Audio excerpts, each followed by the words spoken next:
Welcome back to the Legacy Project podcast, the space where your words become a legacy and your story becomes a gift. I'm your host, Don Fessenden, and joining me as always is our thoughtful co-host and intern, Harper. Hi, everyone. Don, today's theme feels especially powerful. We're talking about the power of sharing your story to heal others. And I think that's one of the deepest reasons people choose to write or speak their story. It's not just about them. It's about what their story can do for others.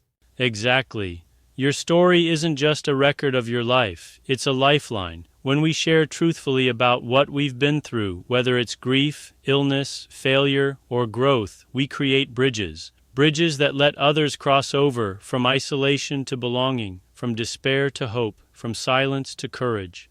Let's start with this. One of the greatest pains people carry is the feeling that they're alone in what they're going through. And when you share your story, even the hard parts, you shatter that illusion. I know when I've read stories about people going through struggles similar to mine, I felt seen. Like, okay, I'm not the only one who feels this way. That in itself was healing. Yes, healing doesn't always come from advice. Sometimes it comes from resonance, from realizing someone else has walked this road too. Your honesty can be the medicine someone else has been waiting for. Now it takes courage to be vulnerable, to talk about pain, mistakes, or trauma. But vulnerability is what transforms your story from a personal diary into a legacy of healing. And the amazing thing is, vulnerability doesn't make people think less of you. It makes them trust you more. It's like saying, here's the truth about me. And in return, they feel safe enough to tell their truth too.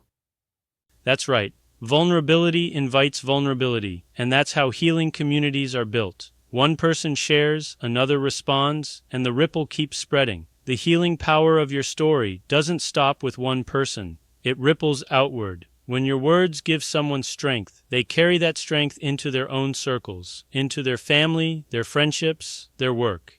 So sharing isn't just for now, it's generational. A grandparent's story of survival can become a grandchild's story of resilience.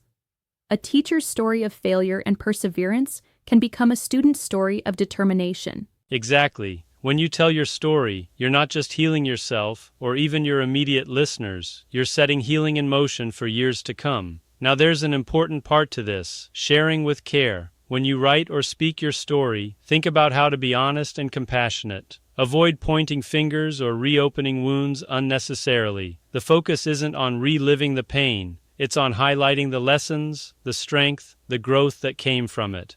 That makes sense. It's like offering a gift that's wrapped in empathy. You're saying, here's what I went through, and here's how I came through.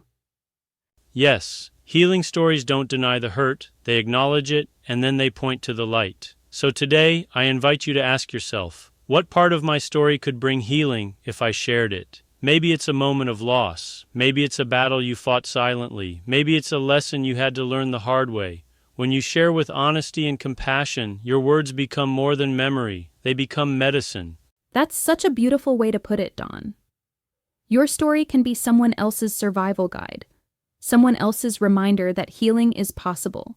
Exactly, Harper. And that's why we do this work. Not just to preserve stories, but to share them in ways that touch hearts and change lives.